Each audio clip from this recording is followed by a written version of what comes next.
Hoy en Conexión Animal, caballo.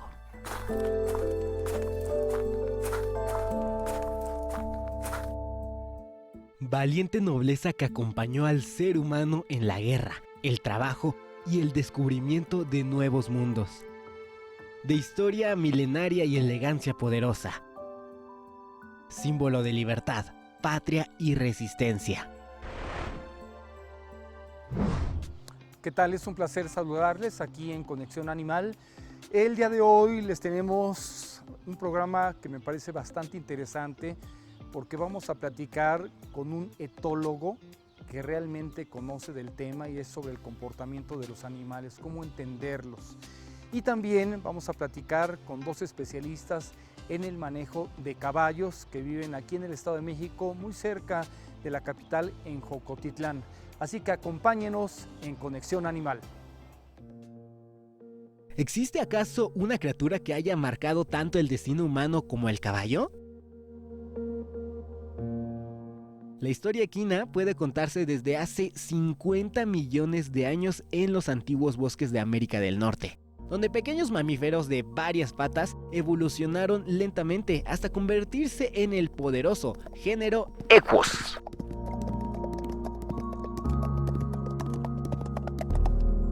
Rogelio, gracias por recibirnos aquí en Jocotitlán, además. No, hombre, Luis, qué gusto que Conexión Animal en estas primeras emisiones nos visite aquí en su casa, Arena Esperanza. Es un lugar, pues, netamente de caballos y estamos para servirles. ¿Cuántos años en esto, Rogelio? Mira, Luis, desde que yo tengo uso de razón, yo provengo de una familia de charros. Toda mi familia son charros y, pues, no sé, desde que yo recuerdo ha habido caballos en la casa. ¿Desde niño? Desde niño. Y pues he ido evolucionando.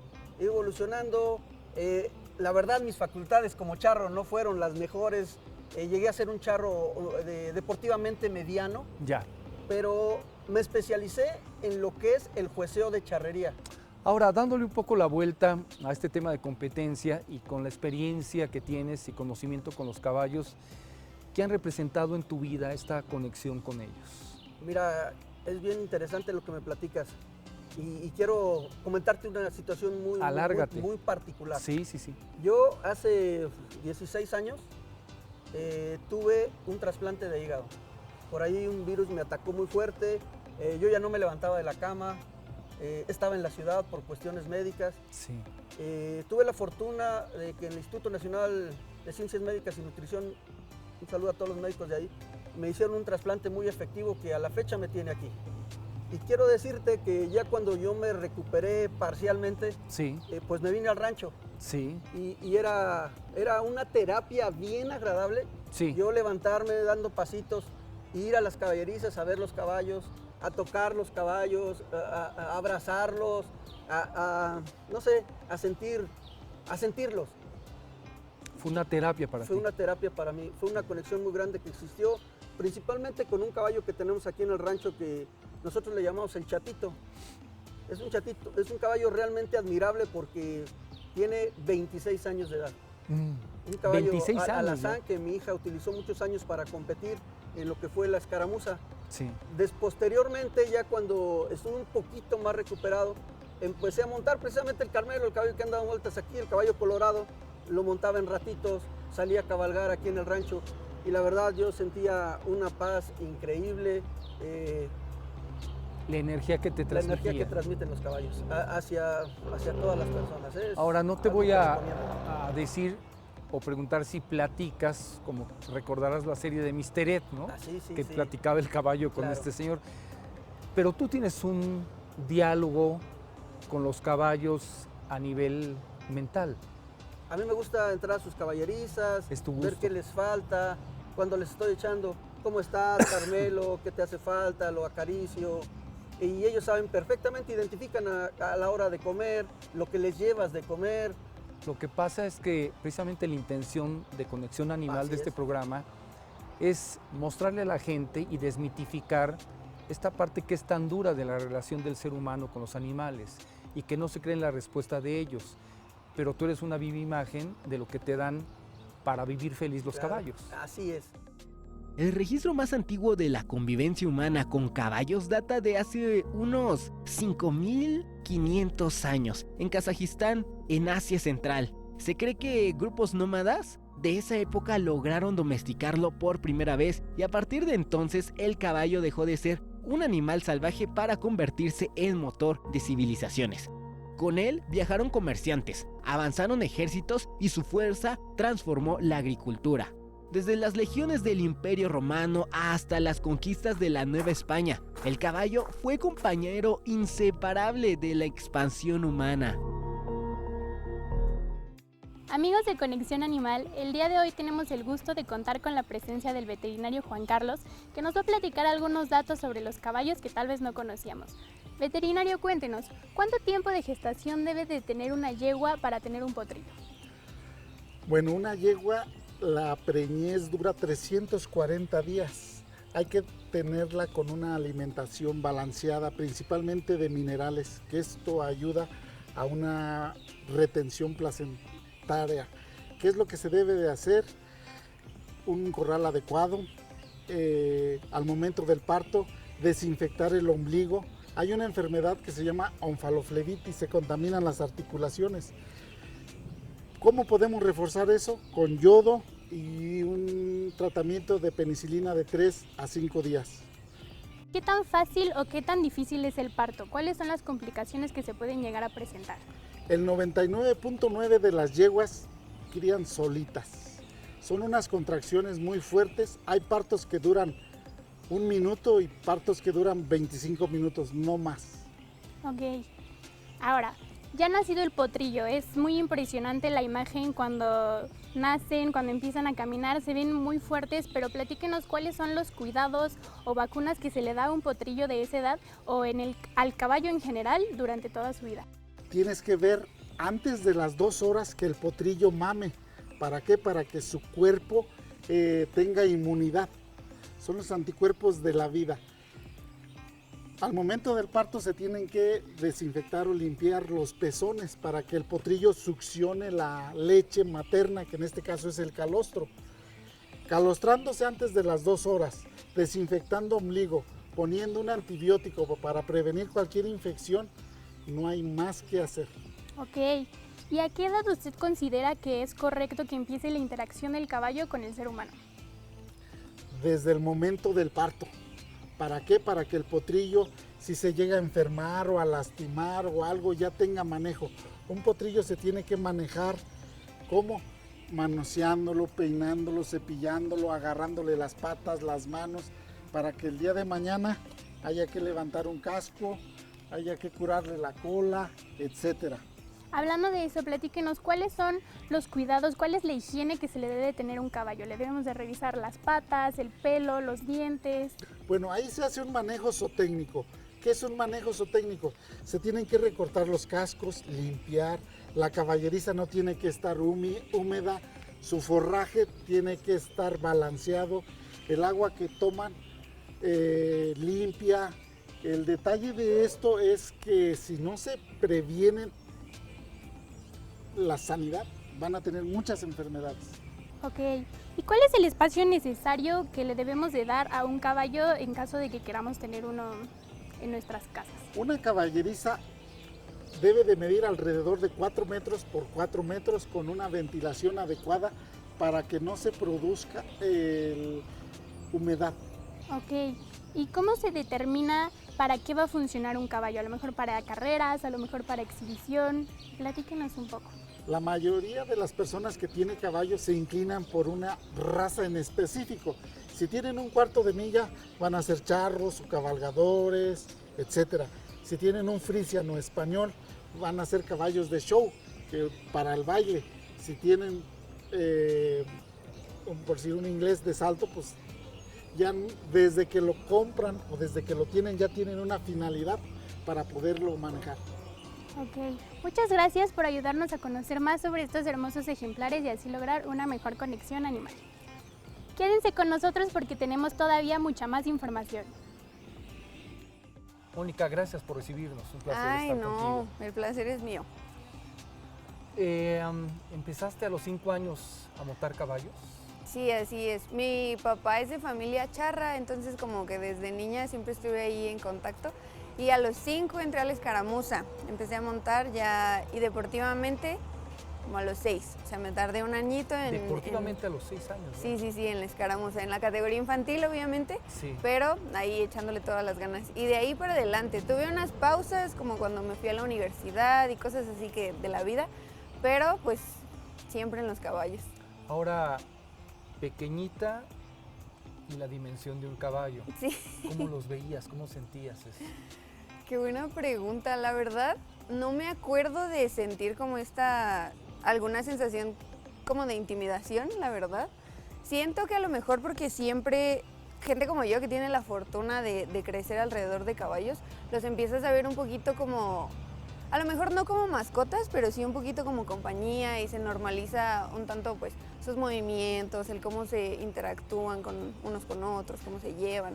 Ahora, cuando se es niño, hay una energía y una relación con los caballos. Se va creciendo y va cambiando. La empatía es más fuerte de niña, de adolescente, ya eres una persona adulta. ¿Cómo has sentido ese cambio, Mónica? Yo creo que de chica siempre he sido como muy de tratarlos bien y de intentar conectar y de ver, siempre me han enseñado como que hay cosas que tienes que tener en cuenta para saber cómo reacciona un caballo. Es decir, los caballos son animales presa para empezar y tú como humano eres un animal depredador. Sí. Entonces la relación ahí es un poquito como de buscar ese equilibrio de entender cómo ellos ven el mundo y por qué reaccionan como reaccionan. Y desde chico como que lo vas explorando y de pronto siendo más niño y estando en un caballo es más difícil no asustarte tú cuando sientes que él se asusta y tiene de pronto un movimiento extraño, cualquier cosa. Y sí siento que conforme vas creciendo, aunque ya tienes esa semilla sembrada en la cabeza de que la dinámica con ellos es diferente de cómo ven el mundo, de pronto vas creciendo y se va como profundizando y vas entendiendo un poquito más sus reacciones y vas buscando un poquito más de estrategias para llevarte mejor con ellos, para entenderlos, para trabajar mejor. Y también digo, creces en edad y creces en habilidades como jinete. Entonces los vas entendiendo un poquito más y vas teniendo más herramientas para trabajar con ellos.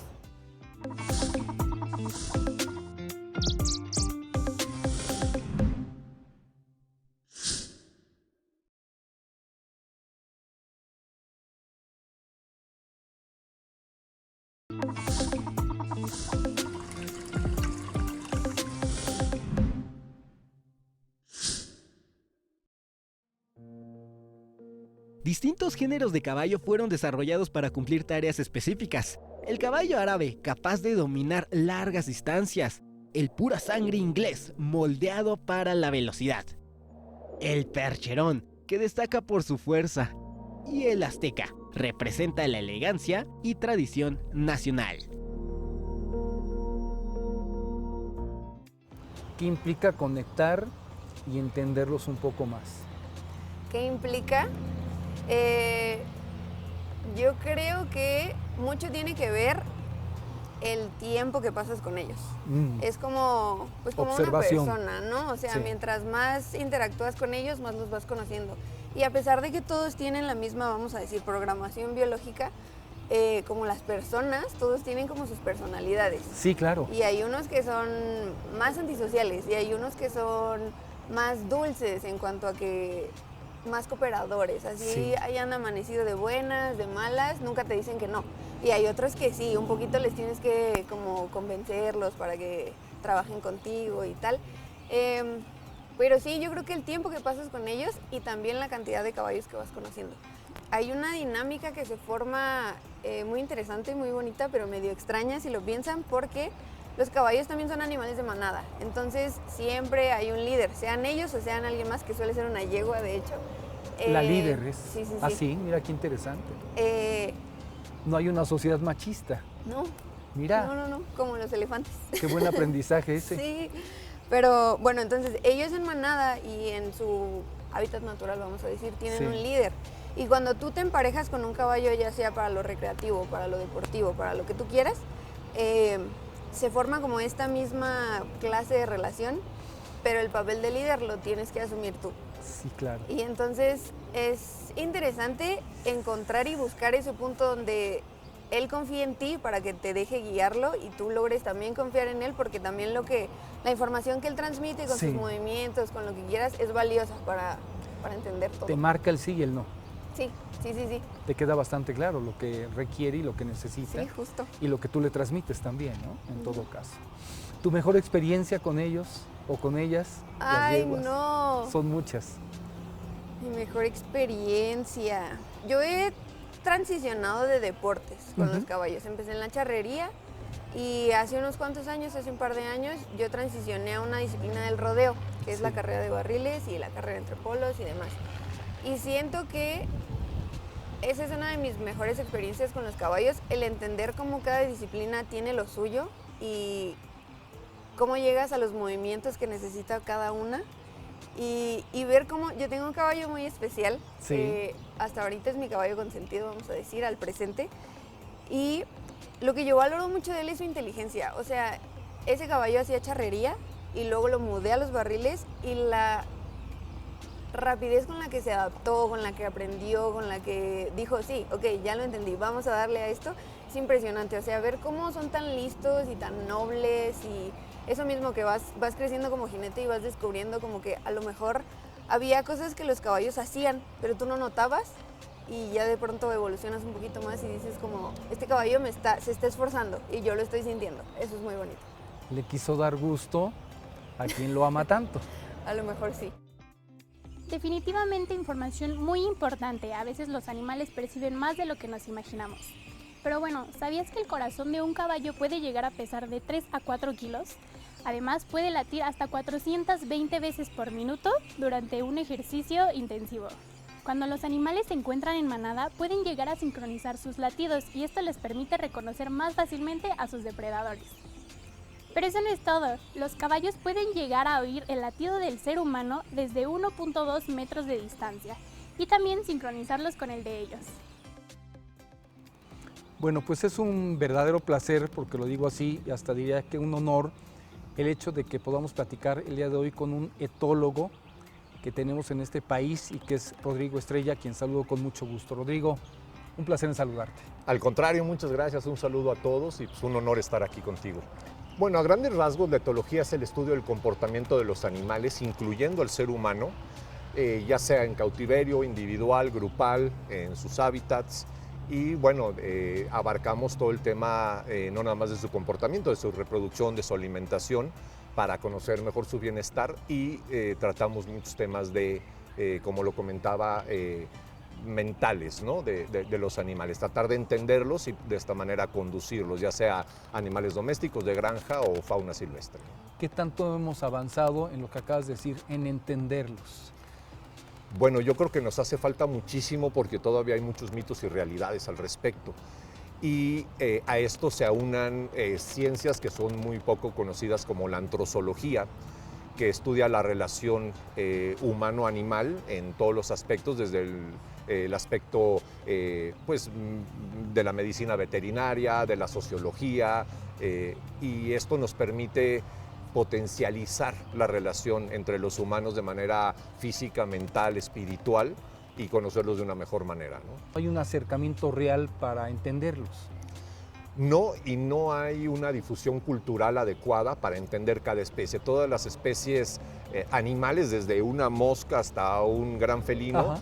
tienen una función en nuestro mundo, en nuestro planeta, y específicamente hablando de los animales, ¿no? Obviamente las plantas también, pero no hemos sabido cuidarlos, conservarlos y aprender a convivir con ellos, ¿no? Ni siquiera a las especies más cercanas. Perros y gatos todavía son muy vilipendiados y humillados en nuestra sociedad. Bueno, el maltrato en este país es terrible, somos uno de los principales países con mayor abandono y maltrato animal del mundo, pero por otro lado el péndulo lo estamos moviendo al lado de la humanización, de la antropomorfia, con patologías como la petofilia, y esto también es una afectación a los animales, ¿no? Porque dejamos de tratarlos como su especie, conforme sus necesidades naturales, y los estamos humanizando, y esto también se vuelve un maltrato. Entonces yo creo que tenemos que centrarnos y llegar a un punto medio para entenderlos. Justamente la etología y la antrozoología son ciencias que nos ayudan en eso. Se sabe que en el actual territorio mexicano existieron caballos prehistóricos, pero desaparecieron miles de años antes de la llegada del ser humano moderno. Fue hasta el siglo XVI, con la llegada de los españoles, que el caballo volvió a pisar tierras mexicanas. Con el tiempo, el caballo se une al paisaje mexicano, en haciendas, caminos rurales y tradiciones tan arraigadas como la charrería. Se estima que la población mundial de caballos es de 60 millones de ejemplares, de los cuales el 60% de ellos son utilizados como caballos de trabajo, esto en los países de desarrollo. Una parte del resto del porcentaje son utilizados en las industrias, ecuestre y el ocio, es decir, muy pocos caballos son tratados como mascota. Los caballos son realmente increíbles, tienen una sensibilidad que la verdad invito a toda la gente a que lean, a que vean de los caballos. Bueno, mira, tanta sensibilidad tienen los caballos que si tú te das cuenta, un caballo que está amarrado, se le para una mosca, inmediatamente la detecta. Sí. ¿Cuánto pesa una mosca? Es nada. Y a donde se le pare el caballo se mueve, el caballo la siente. Y se dice que cuando tú estás montando un caballo, hay ocasiones en que se sincronizan los corazones. Por supuesto, sí. Por la empatía que hay con tu caballo. Sí. Y mira, aquí pasa una conexión bien bonita. Tenemos niñas de 8, 9 años que ya practican la carrera de barriles. Y vieras lo emocionante que es la conexión tan grande que tienen con su caballo. Sí, los niños lo abrazan, lo besan, lo dejan en la caberiza y se están media hora ahí con él, viéndolo cómo come, platicando con él, diciéndole cómo le fue en su carrera. La verdad, es algo bien bonito cómo el caballo prácticamente forma parte de tu familia. Sí, por supuesto. Parte de tu familia. Sí, sí, la gente los llega a amar así tal cual, como compañeros y dentro de la familia también. Se tiene registro de que el faraón egipcio Ramsés II contaba con uno de los primeros establos de caballos. Contaba con 460 ejemplares utilizados para la guerra, para la caza y para el ocio. Este establo contaba con una superficie de 55 metros cuadrados. Cuando les decimos animalitos, ¿los estamos minimizando? No, de hecho, son seres sintientes, pero el término mascota, muchas personas se ofenden, y viene del francés, de mascoté, y es la mascotización. De hecho, en la actualidad podemos ver muchos lugares que aceptan que lleves a tu perrito a un restaurante, un hotel, pero yo creo que debemos de poner límites porque el animal no lo disfruta como nosotros. Nosotros estamos descargando nuestras issues, cuestiones psicológicas, carencias en los animales, y toda esta carga se las damos a ellos, y como no entendemos su psicología, no nos damos cuenta de la afectación que les estamos generando, la sobreprotección, el consentimiento, y de ahí vienen, por ejemplo, en el caso de los perros, pues la ansiedad por separación y muchos otros factores que están siendo tendencia, la obesidad en animales de compañía por una mala alimentación. Y pues estas repercusiones cuando los animales llegan a la tercera edad, pues muchas veces son irreversibles y empiezan a tener otro tipo de patologías consecuencia de, ¿no? La etología es una carrera del presente y tiene futuro en México. Sí, México necesita dar el salto de la etología clínica, que es de perros y gatos, y se llama clínica porque es meramente laboratorio, por decirlo así, a pasar a la etología de campo y abarcar más especies, no nada más perros, gatos, en cierta forma caballos, sino también entender, por ejemplo, aquí en el Estado de México tenemos una variedad de búhos, de tecolotes increíble, de águilas, de aguilillas, y a cada rato recibimos animales heridos porque les dispararon, y me voy a un punto mucho más común que todos van a entender. Todos ya conocen los tlacuaches, los cacomixtles, porque ahora están en las ciudades, porque estamos depredando todas las zonas rurales.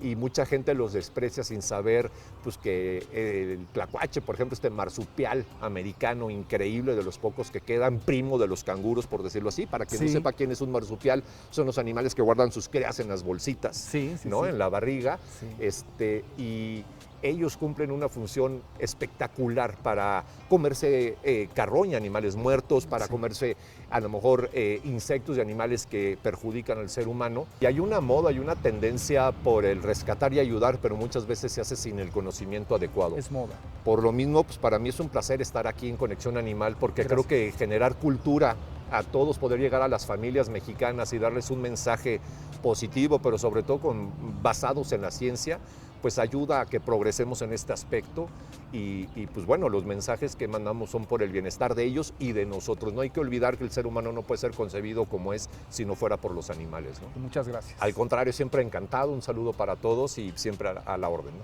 A nombre del equipo de Conexión Animal, gracias por habernos acompañado en esta emisión. Aquí están los números de contacto, igual tenemos correo electrónico y las redes sociales, por supuesto. Y lo más importante aquí en Conexión Animal, recordarles que como especie no somos ni más ni menos que las otras especies.